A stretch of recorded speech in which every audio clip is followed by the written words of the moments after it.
Hey, what's going on guys, welcome back to another monster video. So in today's video, we're going to be reviewing the monster Globenoid. I have the monster up to level 123 and we're going to be reviewing it, taking it to battle and stuff like that. So I hope you guys are excited, and if you are, be sure to drop a like, subscribe to the notification sign. Anyways, let's go ahead and get started. So ladies and gentlemen, take a look at this. We have Golemnoid at 123 right now, rank 2 basically, and it's a metal monster, and basically this is a Denier, but you could also use it in attacker if you want. But anyways, let's go ahead and start off with the traits. You have immunity to possession basically straight away at rank 0. Tough at rank 1, and then last but not least, status caster, basically self-immunity. So you have immunity to stun and mega stun, and it's a status caster, so it can run out, and also it can't be cleansed. Okay, so overall I'd say this monster has mediocre trait. Could have been better, but it's not the worst. In terms of stats, at rank 2 and it's kind of a half, 123, 15,188 power. Decent amount of power if you want to use it as attacker, but you got 199,040 life, and last but not least 10,174 speed. So the speed is actually pretty good, I've got to say. But anyways, Law of Attraction. This is the ultimate. Deals heavy metal damage to all enemies, applies mega possession and bleed to all enemies, and 100% life shield. So the ultimate's actually not that bad. You know what I mean? But anyways, let's see what we got here. So you have a possession to one enemy, and then moderate metal damage, and it applies a stun to everybody. So you can possess one monster and then stun everybody else. So let's say one monster has, for example, immunity to stun, right?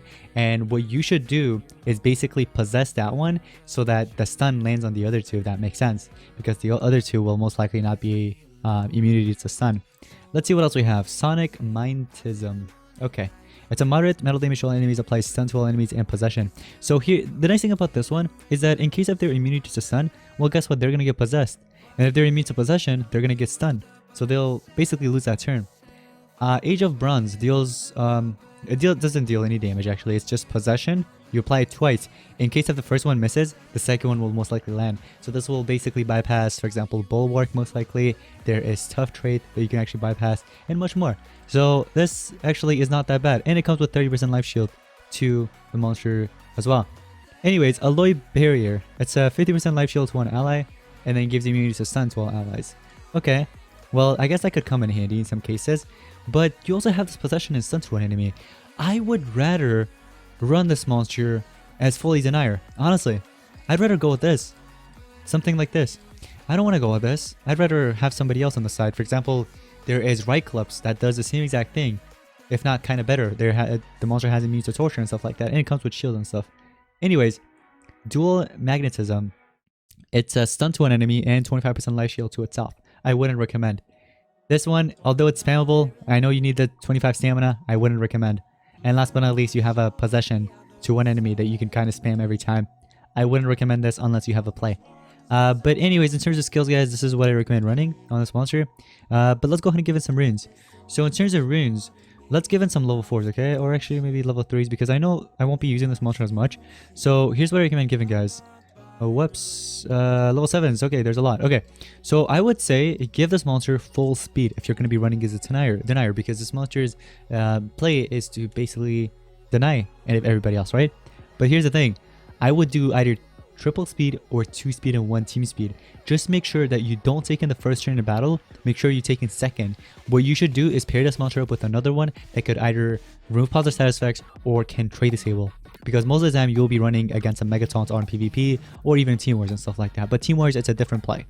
But PvP, especially PvP, you want to go ahead and pair it up with monster that can actually PER. Because then you'll have trouble against Megataunt monsters. Just letting you know, okay? So in terms of relics, there are actually many options. I would honestly give Master Staff. That'd be the best thing. In terms of mask, there are a lot of options, but this one is not bad. Tetsuman's mask. You can even do Iltron's mask. But I'm going to do this one. Actually, I lied. I'm going to get rid of that one, and I'm going to do Jazzar's mask instead. So after we attack, we also remove stamina. And it kind of comes with stamina regen as well. So yeah, sure, why not? Let's go with that. So relic is set up. But in terms of this, the talent, there are actually many options that you can go with. But in my opinion, this isn't actually that bad. Now that I think about it. Okay, Sphere of Destiny. Okay, you can just go ahead and slap this on this monster, and then you won't even need another monster on the side to take in the first turn to PER. But it's best if you do have one, and then you don't run Spare Destiny, so you can run another talent, because you want to take in that second turn just so that you can deny the enemy, you know what I mean, to basically stop them from getting a turn and stuff like that and doing their thing. So I kind of want to do something else. For example, this burnt blood isn't that bad. I know many of you guys have burnt blood, so it's not bad if you want to do burnt blood. And then there's also a few more, of course, but I kind of want to do burnt blood because I want to apply that boiling, and also you'll be able to stun possess, either stun or possess, one of them, of course. So then you can stack it up with more tortures if you want. But anyways, guys, so that's what I'm gonna do. So here we are on friendly battles, guys, because I feel like it'd be better than adventure map, right? So here we go. That's a setup that I kind of went with, but let's just say it's just a random setup that you basically use. We're gonna go ahead and start off with, I guess, a single target freeze, why not? But what we're gonna do is do rookie assault and basically PER everybody while we apply, you know, guard down, snitch brand, you know, comes with vulnerability and stuff like that. And right after, what you can do is start off with this, guys. So let's say the megaton's off. Even if there was a megaton here, as long as it's not a trade, you could have just went ahead and basically cleansed it, and you could have just went with this sonic skill here. So as you can see, the stun was blocked, but this monster still got hit with possession. And on top of that, I also applied boiling, so that's going to deal some damage every turn. So look at this right here. This monster is going to take some damage because of the boiling effect. And then there's also Siokara that's going to take a lot of damage. And Siokara is possessed, so let's say I try to charge up, guess what? I get basically hit. So that really just depends on your luck. It could be a 50-50, you know what I mean? So we're gonna do the stun skill here just for the damage, and then we get another turn. We can do, for example, the rookie assault, and snitch brand will basically take that monster out. And then we also have Age of Bronze, which applies possession twice and double damage. So here we can't really apply possession. We could give them double damage, but why would you want to do that? And these skills, I mean, you can only deal damage with them, you know what I mean, for now, because remember, there is, for example, the stun immunity and possession immunity, so I can't really help that. But let's say I do my AoE dark skill. I could have also went with something else, but Spear of Destiny and the other should be able to take it down fully. So that's gonna basically kill the monster. Vulnerability, remember, because of vulnerability, Soul Drag will basically deal 750k, even though it's dark to dark. So here we go, guys, another battle here, and I am using the dragon with Posidonia this time, just so that in case if you think it's gonna make a difference, it really won't. Just as long as, of course, you don't really face like a megaton monster like with a trait. But even if that happens, a better monster to pair it up with would be, of course, this dragon right here. I would rather, you know, pair it up with that monster. So let's say I want to do Ignorance is Bliss. Well, guess what? It's just gonna go towards my megatons, and that's why I recommend running a megaton with a trait on your side in case if you run up against a dragon like this, for example. So here the monster is still gonna get hit with possession and stun, as you guys could see. So both of them will land, and then there's also boiling effect. One of them is immune to torture, as you guys could see, so the boiling effect didn't really land. So the best way to kill it will be to either maybe you know, just keep hitting him with skill that deals damage, or you can go ahead and trade disable it, and then from there on you can do much more. For example, the dragon, once again, dragon would be a great combo, great pair up, because it has 2 trade disable skills. So here we're going to do the single target once again, so that vulnerability snitch brand kicks in, and I think it kills a monster. No, never mind, the monster survived actually. Oh, this is rising. Okay, well, that monster is dead and it's gonna come back. What is it gonna do? So we could actually do, for example, trade disable if we wanted to.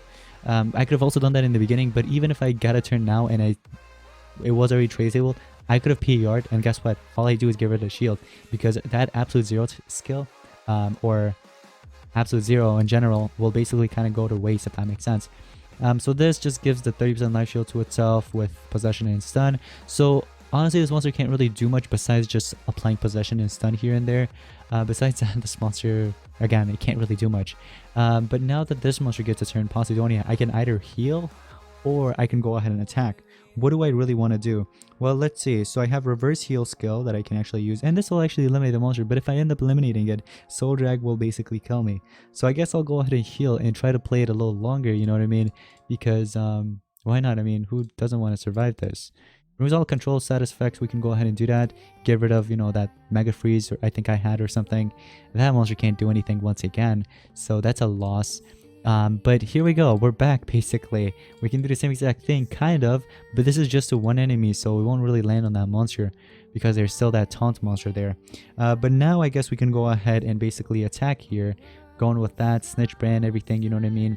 And I do have the reverse heal, so that's gonna hurt me. But maybe what I can do, I can either go with my skill that stuns. Actually, that's monster's immune to it. what could I do? I could go with the 50% life shield, sure, why not? And I do have Rookie Assault, or I could do the Torture Immunity and all the other stuff. Okay, well that works I guess. But will I have enough stamina on this monster? I actually do. I have 69 stamina that I could actually use. So I can, for example, do, let's say, Megataunt or the 100% damage mirror if I wanted to. I think that's a better play, right? But skill is, again, here's the thing. If it comes down to this, where you have to face damage mirror or something like that, what you can do is actually possess. This won't deal any damage back. It is just going to basically apply that possession, and that's all. So here we can go ahead and PER again. And this monster has to charge up because there's no stamina. But even if it was like Master Staff or something like that. Oh, wait. Oh, Soul Drag didn't even kick in. Wow. Okay, well, that's surprising. Yeah, the Soul Drag didn't even kick in. So we can go ahead and possess and do the other thing once again. Basically continuing to cycle that over and over again, kind of. It's just that it takes at least one turn for it, for me to redo it, if that makes sense. So we could do Ricky here once again, and then I can go ahead and possession or stun. I'm going to do this one actually. Let's do it. I mean, it doesn't matter which one I really do. But the stun one on the first skill that I just used, apparently it stuns everybody. I can heal again, or I can go ahead and go for an attack if I wanted to. So let's say I want to go ahead and attack with my AoE skill here. Yeah, I applied the Snake Band, everything like that. It deals quite a lot of damage. But again, I can always go ahead and use this. So remove all control if I wanted to, or get rid of all the tortures. Just like that, immune to blind, all the good stuff. And here, look, we're going to do possession and stun again. And I can either go with my shield. Actually, I'd rather attack. Yeah, I'd rather attack. Removes all control status effects and go with shield. We can possession again. Look at that. The monster's possessed and it has double damage. So let's say I want to charge up. Let's see what it does. Oh, it actually heals my monster. Thank you. Oh, that helps me out. And guess what? The monster's only immune to possession, right? So what I can do is actually use my stun skill here. So stun will land. So the monster will lose another turn there. And then I can go ahead and do, for example, this. Or I could have used my other skill and basically eliminated it fully already. But look at that. Again, GG's. So that's going to be pretty much it for today's monster review on the monster Globenoid, guys. Let me know in the comments of what you guys think about this monster. Do you like him or do you not? I think he's kind of mediocre. It really depends on the play, you know what I mean? But I'd rather use a different monster to basically finish off the battle really fast, because you can't always rely on stun or even possession, because many monsters are immune to basically immune to control, or for example possession and stun. And last but not least, there are lots and lots of dodge area monsters, right? So you got to be careful. But yeah guys, let me know in the comments what you guys think about him, and that's going to be pretty much it. Thank you all so much for watching. I'll see you in the next one. Peace out.